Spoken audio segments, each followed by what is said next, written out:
Assalamualaikum warahmatullahi wabarakatuh. Perkenalkan, nama saya Indah Dewi Putri Paransa. Saya dari kelas C1A. Di sini saya akan menjawab pertanyaan teman-teman mengenai karya tulis ilmiah dan skripsi. Yang pertama, pertanyaan dari Ridho Napu, Apriliandi Limbanadi, dan Natalia Lesmana dari kelas H1A. Pertanyaannya ialah, apa yang dimaksud dengan karya ilmiah populer? Karya tulis ilmiah populer adalah karya tulis yang berpegang kepada standar ilmiah, tetapi ditampilkan dengan bahasa umum yang mudah dipahami oleh masyarakat awam dan layout yang menarik sehingga masyarakat lebih tertarik untuk membacanya. Pertanyaan kedua yaitu dari Nursita kelas C1B. Apa yang dimaksud dengan skripsi bagian depan, bagian substansi, dan bagian belakang? Skripsi bagian depan terdiri dari sampul depan, sampul dalam, pernyataan keaslian, persetujuan, pembimbing skripsi, lembar pengesahan, pedoman, transliterasi, moto jika dianggap perlu, abstrak dalam bahasa Indonesia dan bahasa asing, Inggris atau Arab, kata pengantar, daftar isi, daftar tabel, gambar, dan singkatan jika ada. Lalu bagian substansi terdiri dari A. Pendahuluan yang pada prinsipnya sama dengan isi proposal skripsi nomor 1-9,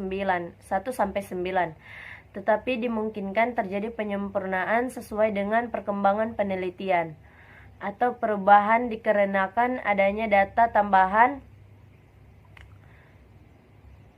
atau literatur yang lebih muktahir. B. Pokok pembahasan sesuai jenis dan pendekatan penelitian dan harus koheren dengan masalah-masalah yang dirumuskan di bagian pendahuluan. Pada bab 2 membahas tentang landasan teori. Bab 3 disesuaikan dengan model penelitiannya. Jika penelitian kepustakaan, library research, maka pada bab 3 membahas tentang teori lanjutan. Adapun jika penelitian lapangan field research, maka pembahasan mengenai metodologi penelitian. Bab selanjutnya adalah analisis atau hasil penelitian yang merupakan jawaban terhadap masalah-masalah yang telah dirumuskan dan didukung oleh data dan sekaligus analisis dengan menggunakan teori yang relevan. Dan C. Penutup yang berisi kesimpulan dan saran-saran atau rekomendasi. Masuk yang terakhir yaitu bagian belakang, terdiri dari daftar pusaka, glosarium jika ada, dan lampiran jika ada. Selanjutnya yaitu dari Pedro Gonibala, jelaskan sistematika penulisan karya ilmiah. Yang pertama, bagian pembuka. Adapun bagian pembuka yang di dalamnya karya ilmiah terdiri dari sampul, halaman judul, dan juga halaman pengesahan, dan juga abstraksi dalam 1 atau 2 bahasa, kata pengantar, serta daftar isi. Yang kedua, bagian isi. Pada sistematika pembuatan karya tulis ilmiah, pada bagian isi harus terdiri dari pendahuluan, adanya latar belakang masalah, rumusan masalah, batasan masalah, dan pembahasan, tujuan penelitian, manfaat penelitian, sistematika penulisan, dan signifikasinya, serta metode yang digunakan, diantaranya pendahuluan dalam kurung, latar belakang masalah, perumusan masalah, pembahasan atau pembatasan masalah, tujuan dari penelitian, manfaat penelitian, kajian teori atau tinjauan kepustakaan, pembahasan teori, kerangka pemikiran, dan argumentasi keilmuan, pengajuan hipotesis. Lalu pembahasan. Untuk isi pada bagian pembahasan karya tulis ilmiah harus mencantumkan kajian teori atau tinjauan pustaka yang disesuaikan dengan variabel yang dikaji serta dijelaskan untuk memberikan argumentasi keilmuan dan kerangka pemikiran serta pengajuan hipotesis masalah yang diteliti. Lalu metodologi penelitian. Metodologi ilmiah merupakan alat analisis atau pisau analisis yang bekerja dalam penelitian yang digunakan untuk melakukan kinerja penelitian yang dilakukan. Pada tahapan metodologi ini, kita perlu mencantumkan waktu dan tempat objek penelitian. Lalu masuk pada hasil penelitian. Pada bagian hasil penelitian, peneliti harus menyertakan jabaran variabel penelitian. Bagaimana hasil penelitian, pengajuan hipotesisnya, tentang tanggapan diskusi penelitian yang diberikan, memberikan pandangan teoritis terkait hasil yang sudah didapatkan, kemudian melakukan kesimpulan mengenai apa yang telah didapat dari hasil penelitian tersebut. Lalu bagian penutup. Adapun bagian penutup dalam karya tulis ilmiah adanya bab akhir penutup yang berisikan kesimpulan dan saran serta penelitian yang didapatkan. Yang terakhir yaitu bagian penunjang. Pada bagian penunjang yang ada dalam karya ilmiah adanya lampiran seperti daftar pustaka, lampiran instrumen penelitian, ada juga daftar tabel, daftar gambar, daftar bagan yang bisa memberikan penjelasan pada pembaca karya tulis ilmiah. Lalu kita masuk pada pertanyaan yang keempat. Dari Muhammad Rizky, kelas HES 1A. Jelaskan cara penulisan daftar pustaka dalam karya ilmiah. Penulisan daftar pustaka dalam karya ilmiah. Ada 10 cara. Yang pertama, semua sumber yang digunakan sebagai rujukan dalam penulisan proposal dan skripsi harus dicantumkan dalam biografi atau daftar pustaka. Bibliografi atau daftar pustaka. Kedua, penulisan daftar pustaka dimulai dengan nama pengarang, titik judul buku yang dicetak miring, titik tempat penerbit, titik 2 nama penerbit, koma, dan diakhiri dengan tahun penerbitan. Yang ketiga, nama pengarang diawali dengan nama yang paling belakang dari pengarang bersangkutan. Keempat, daftar pustaka diurut berdasarkan huruf pertama dari nama belakang pengarang. Kelima, urutan abjad nama pengarang yang berasal dari Arab yang dimulai dengan huruf al. Misalnya Al-Ghazali, maka entry nama yang berada di depan adalah Ghazali berdasarkan abjad G, sedangkan al berada di belakang. Yang keenam, daftar pustaka diberi nomor halaman sebagai lanjutan dari halaman substansi. Yang ketujuh, daftar pustaka sebaiknya klasifikasikan berdasarkan jenisnya, buku atau artikel jurnal, sumber internet, sumber lisan atau wawancara. Kedelapan, skripsi yang disusun diharuskan merujuk artikel dalam jurnal yang ada di perguruan tinggi sesuai dengan bidang keilmuannya. Kesembilan, jumlah referensi jurnal yang terakreditasi nasional maupun internasional bereputasi yang wajib dirujuk untuk penyusunan skripsi minimal 10 halaman. Minimal 10 jurnal. Yang ke-10, aplikasi referensi dan sitasi harus menggunakan Mendeley atau Zotero. Itu masuk pada pertanyaan kelima, yaitu dari Febriansyah Muhammad, kelas H1B. Apa yang Jelaskan pembuatan sampul skripsi.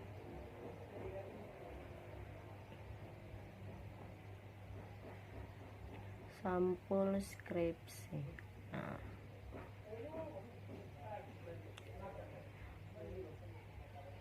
Untuk proposal skripsi yaitu ada sampul. Sampul depan proposal skripsi yang mencangkup judul. Lalu ungkapan, misalkan contohnya skripsi diajukan untuk diseminarkan dalam sidang proposal skripsi dalam program studi. Pilih yang sesuai dengan prodi pada perguruan tinggi bla bla bla. Kemudian di bawahnya ada logo dari perguruan tinggi tersebut. Lalu penulis menyebut NIM, di bawahnya ditulis tersusun dari mulai nama prodi, nama fakultas, dan nama perguruan tinggi.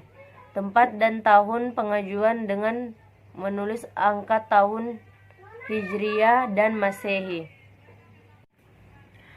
Oke, kita lanjut pada pertanyaan berikutnya, yaitu dari Muhammad Rizal Umar dan Syahril Nur Sertiaji, kelas S1A. Pertanyaannya adalah, metode apa saja dalam membuat karya ilmiah atau makalah? Yaitu ada dua metode.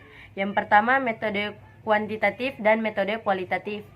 Metode kuantitatif adalah metode penelitian yang menggunakan analisis data yang bersifat kuantitatif atau statistik untuk menguji hipotesis hasil yang diharapkan dari penelitian yang telah ditetapkan. Metode penelitian kuantitatif digunakan untuk meneliti populasi atau sampel tertentu yang mana teknik pengambilan sampel tersebut dilakukan secara acak. Sedangkan cara untuk mengumpulkan data pada penelitian kuantitatif adalah dengan menggunakan instrumen penelitian. Yang kedua, metode penelitian kualitatif.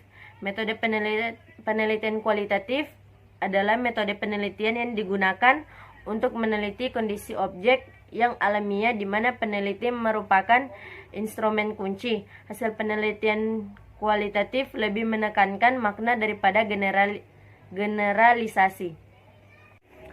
Kita masuk pada pertanyaan selanjutnya, yaitu dari Abdul Aziz Mamonto. Pertanyaannya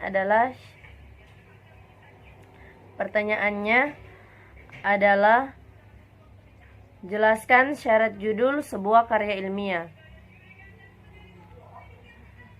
Syarat judul yang baik yaitu asli, jangan menggunakan judul yang pernah ada. Bila terpaksa dapat dicarikan sinonimnya. Kedua, relevan dengan tema dan bagian-bagian dari tulisan tersebut. Ketiga, provokatif, itu menimbulkan rasa ingin tahu orang lain untuk membaca tulisan itu. Keempat, singkat, tidak mempergunakan kalimat yang terlalu panjang. Jika judul terlalu panjang, dapat dibuat judul utama dan judul tambahan dalam kurung subjudul. Kelima, harus berbentuk frasa. Keenam, awal kata harus huruf kapital kecuali preposisi dan konjungsi. Lalu tanpa tanda baca di akhir judul karangan. Selanjutnya menarik perhatian, logis, sesuai dengan isi.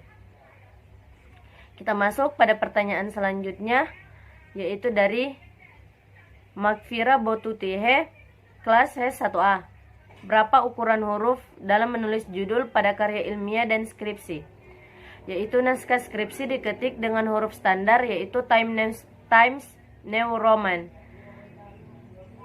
dan ukuran yang sama untuk seluruh naskah font size 12 kecuali catatan kaki font size 10. Lalu pertanyaan berikut dari Putra Moko Ago, kelas S1A. Jelaskan langkah-langkah penulisan karya ilmiah.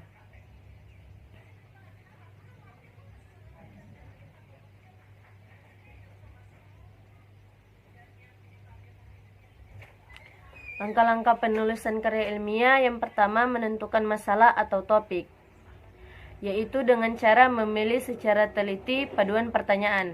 Contoh, apakah masalah berguna dan cukup penting dipersoalkan? Apakah membahas masalah ini akan menghasilkan sesuatu yang baru atau konkret? Apakah masalah yang ditulis menarik perhatian dan minat penulis? Apakah masalah yang dibahas cukup terbatas, tidak terlalu luas, agar dalam pengumpulan data informasi dan fakta yang spesifik? Jika terlalu luas, maka tidak akan terarah dan pembahasan menjadi dangkal. Lalu pengumpulan informasi. Prinsip-prinsip dasar yang harus diperhatikan sehubungan dan dengan pengumpulan informasi adalah evaluasi instrumen untuk mendapatkan data yang lebih akurat dan konsisten. Evaluasi instrumen dilakukan dengan uji coba pengumpulan data dengan instrumen yang telah dibuat. Hasil uji coba akan diketahui melalui pengujian validitas dan reliabilitas. Lalu evaluasi terhadap sumber untuk mempertanggungjawabkan data. Survei lapangan melakukan pengamatan atas objek yang diteliti, menetapkan masalah dan tujuan yang akan diteliti dan dijadikan karya ilmiah. Lalu membangun bibliografi.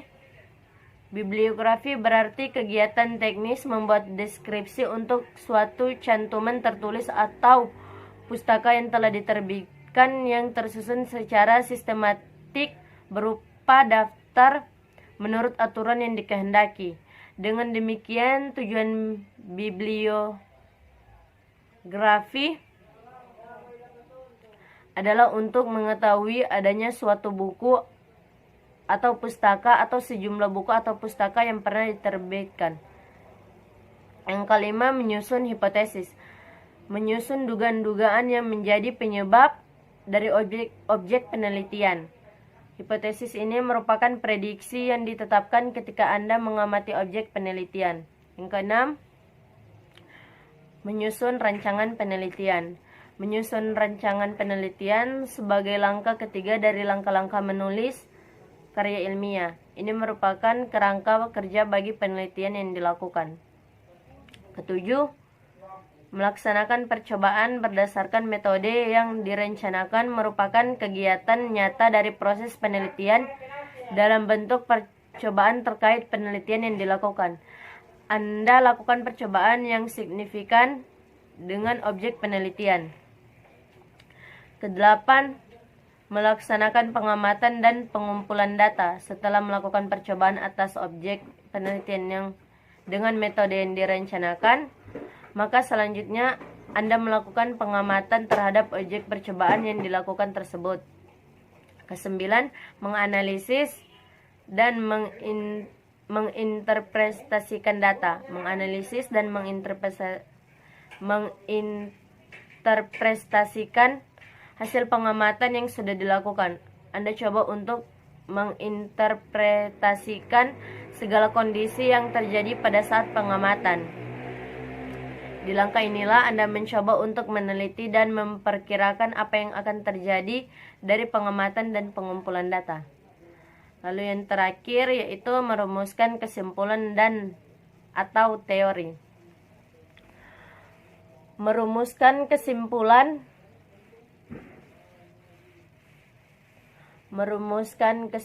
atau teori mengenai segala hal yang terjadi selama percobaan, pengamatan, penganalisaan, dan penginterpretasian data. Langkah ini mencoba untuk menarik kesimpulan dari semua yang didapatkan dari proses percobaan, pengamatan, penganalisian, dan penginterpretasian terhadap objek penelitian. Kita masuk pada pertanyaan terakhir yaitu dari Fauzan Lamani kelas S1A. Bagaimana ciri-ciri karya tulis ilmiah? Ada 9 ciri-ciri karya tulis ilmiah yaitu reproduktif. Artinya karya ilmiah ditulis oleh peneliti atau penulis harus diterima dan dimaknai oleh pembacanya sesuai dengan makna yang ingin disampaikan. Yang kedua, tidak ambigu. Sebuah karya ilmiah harus memberikan pemahaman secara detail dan tidak dikemas dengan bahasa yang tidak membingungkan. Yang ketiga, tidak emotif. Karya ilmiah ditulis tidak melibatkan aspek perasaan dari penulisnya. Yang keempat, menggunakan bahasa baku. Menggunakan bahasa baku agar mudah dipahami. Penggunaan bahasa baku itu meliputi setiap aspek penulisannya, mulai dari penulisan sumber, teori, hingga penulisan kesimpulan. Yang kelima, menggunakan kaidah keilmuan. Karya ilmiah harus menggunakan kaidah keilmuan atau istilah-istilah akademik dari bidang penelitian si penulis. Yang keenam, bersifat dekoratif. Artinya, penulis karya ilmiah harus menggunakan istilah atau kata yang memiliki satu makna. Rasional artinya penulis harus menonjolkan keruntutan pikiran yang logis dan kecermatan penelitian. Ketujuh, terdapat kohesi. Karya ilmiah harus memiliki kesinambungan antara bagian dan babnya yang bersifat straightforward. Maksudnya ialah tidak bertele-tele atau tepat sasaran. Kedelapan, bersifat objektif. Karya ilmiah harus bersifat objektif. Hal ini sangat penting karena karya ilmiah tidak dibuat berdasarkan perasaan penulisannya.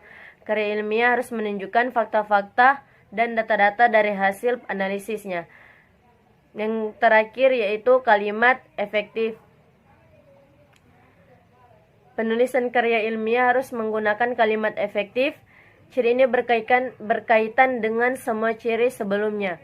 Tujuan penggunaan kalimat dalam karya ilmiah agar pembaca tidak dipusingkan dengan penggunaan kalimat yang berputar-putar.